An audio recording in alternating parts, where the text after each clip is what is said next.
Well, each week the Nebraska football season has provided a very different feeling. First, the heartbreak. Second, the shocker. Third, the blowout. And then today, well, it really depends on how you want to look at this Husker team. If you want to chalk it up to, let's say, some questionable referee calls, you can. Or perhaps the story is a defense who has given up a weekly average of 39 points. And if you want to deflect all blame to the past coaching staff, well, you won't be alone. But regardless of how you want to look at the team, that 0-4 record isn't up for debate, with the Huskers still searching for that first win.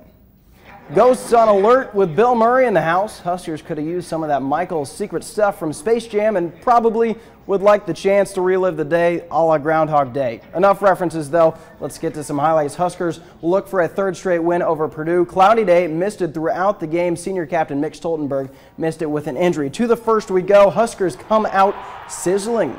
Running back Divino Zigbo, the senior, 18 yards on the touchdown run to put the Big Red up 7-0.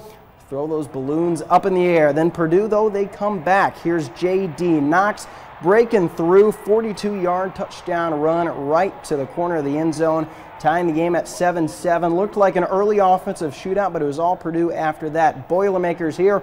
How about a little razzle-dazzle? The flea flicker, David Blau to Isaac Zicko, 48 yards on the play, putting the Boilermakers in territory, but the black shirts, they did hold strong on this possession, leading to a Spencer Evans 31-yard field goal. It's 10-7 after one. In the second quarter, though, that's when things start to unravel early for the Huskers. Here's Blau from 1 yard out. No problem on this sneak to put Purdue up 17-7 early on in the second quarter. Later on, Husker defense showing some life here. Ben Stilley gobbles up Blau on the sack here. Huskers showed that pass rush early against Colorado. It's kind of gone away a little bit, but still not as non-existent as it was last year. So some positives there. How about some more from Divino Zigbo, though, in the Husker offense? Rumbles for 35 yards here, but again, the drive stalls as the Huskers struggled on offense in the second half. Purdue would tack on a 26-yard field goal to push the lead to 20-7 at the break. Scott Frost walking off there, and here's a look at your first half stats. As I said, 20-7. Adrian Martinez only 98 yards passing, but Divino Zigbo, 9 carries, averaging 11 every time he touches the ball, and that touchdown. Spielman was the go-to receiver in the first half and all game. He turned in 62 yards in the first. On to the third quarter we go. Blau back in. He had a great game today. Bryson Hopkins on the throwback. 11-yard touchdown pass here to put the Boilermakers up 20 points. That was the real touchdown that extended this one, 27-7 Purdue. Huskers respond, though. Adrian Martinez to J.D. Spielman. I said he had a big first half yardage-wise. Here he's getting in the end zone for a 21-yard score. 27-14 Purdue. But again, Purdue comes back against the Blackshirts.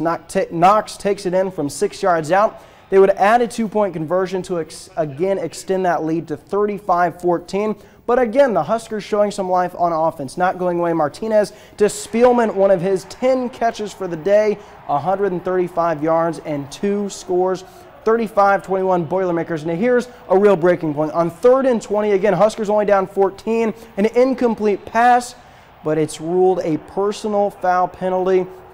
One of 11 penalty calls from the refs against the Big Red today. Scott Frost, livid to say the least. Still 35-21 entering the fourth, but that was a crucial play. Nebraska would have got the ball with only down 14, ready to drive. So on to the fourth quarter we go. Boilermakers, they scored early here, and they did not let their foot off the gas. Markel Jones from 8 yards out, 42-21 the score there. But again, back come the Huskers. Every time Purdue seemed to score, the Huskers responded for a bit there. Ozigbo really capping off what was a great day for the senior. 23 yards this time. He would finish with 170 yards on the ground, 42-28. Not much time left for the Huskers, though. They get the ball back, a chance to bring it within 7, but Martinez, still just a freshman, throws the interception, picked off, and Nebraska's comeback efforts fall short. This is a school record 8th straight loss for the Big Red, dating back to last year. You see Scott Frost walking off the field. He was not very happy in the post-game press conference today, but let's take you to those final game stats, Martinez and Blau with nearly identical stat lines, 25 and 42 for over 320 yards. Ozigbo, as I said, big day, averaged almost 10 yards per carry on only 17 rushes. Spielman, Martinez's favorite target today, again snagging those 2 scores. But here's Scott Frost after the game.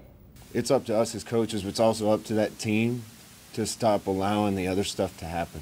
We can't get holding calls on interceptions and then talk trash to their sideline and start dancing on the field.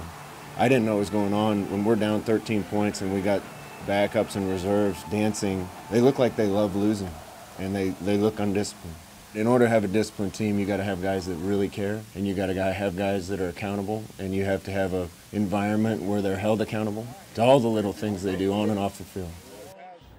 Well, there you see it. Frost not holding back. And coming up later in sports, just a few minutes from now, we'll have much more from Frost and players weighing in on those controversial referees. Plus, highlights from Husker Volleyball's top 10 matchup.